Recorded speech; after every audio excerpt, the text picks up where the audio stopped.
मुख्यमंत्री श्री विष्णुदेव साय ने आज डॉक्टर श्यामा प्रसाद मुखर्जी अंतर्राष्ट्रीय सूचना प्रौद्योगिकी संस्थान IIT नवा रायपुर के 10वें स्थापना दिवस के अवसर पर आयोजित 2 दिवसीय मेक इन सिलिकॉन संगोष्ठी का शुभारंभ किया। इस अवसर पर मुख्यमंत्री ने कार्यक्रम को संबोधित करते हुए कहा कि यह आयोजन भारत के सेमीकंडक्टर निर्माण और तकनीकी आत्मनिर्भरता की दिशा में अग्रसर करने वाला एक महत्वपूर्ण कदम है।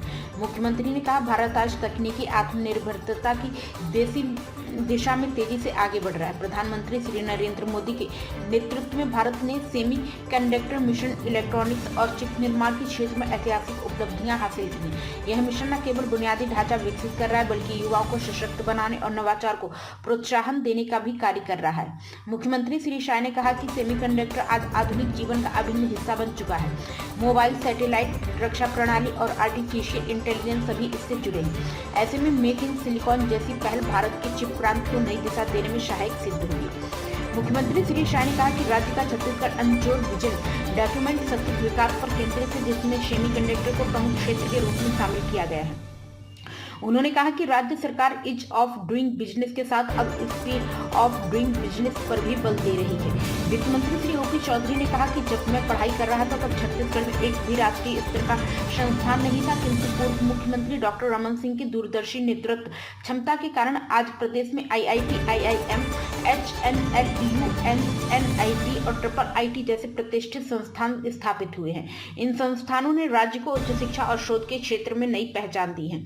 उन्होंने कहा कि नवाचार, कौशल और काबिलियत ही भविष्य में आपकी वास्तविकता उपयोगिता सिद्ध करेगी। राष्ट्रीय मिशन के तहत यह पहल सेमीकंडक्टर उपकरण, पैकेजिंग और फ्लेक्सिबल इलेक्ट्रॉनिक्स जैसे क्षेत्रों में आत्मनिर्भरता एवं नवाचार को गति देने का प्रयास है। संगोष्ठी में नीति निर्माताओं, शोधकर्ताओं और स्टार्टअप्स की सहभागिता, कौशल विकास, आपूर्ति श्रृंखला सुदृढ़ीकरण और सस्टेनेबल मैन्युफैक्चरिंग पर जोर दिया गया।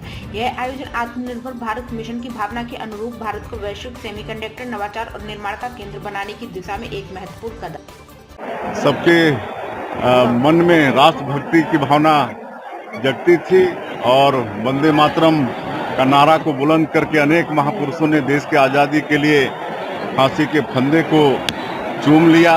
वैसा ताकत इस वंदे मातरम गीत में है और 150वीं वर्षगांठ है। माननीय प्रधानमंत्री जी ने आह्वान किया है और इसका जगह जगह पर पूरे देश में 150 जगह और छत्तीसगढ़ में 5 जगह इसका आयोजन हुआ है।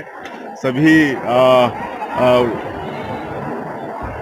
मतलब ऑफिसेस में, सभी स्कूल, यूनिवर्सिटी, कॉलेज, सभी जगह वंदे मातरम का गायन होगा और ये महोत्सव साल भर तक चलने वाला है। आज यहाँ हम लोग हमारे प्रदेश अध्यक्ष की उपस्थिति, हमारे मंत्री श्री OP चौधरी जी, श्री श्यामधारी जायसवाल जी, हमारे विधायकगण, यहाँ के महापौर और संगठन के हमारे सभी लोग और स्काउट गाइड के 6000 बच्चों की उपस्थिति में यहाँ पर सामूहिक वंदे मातरम गायन संपन्न हुआ है। हम पूरे छत्तीसगढ़ वासियों को 150वीं वंदे मातरम गीत के वर्षगांठ की बहुत बहुत बधाई, शुभकामना देते हैं।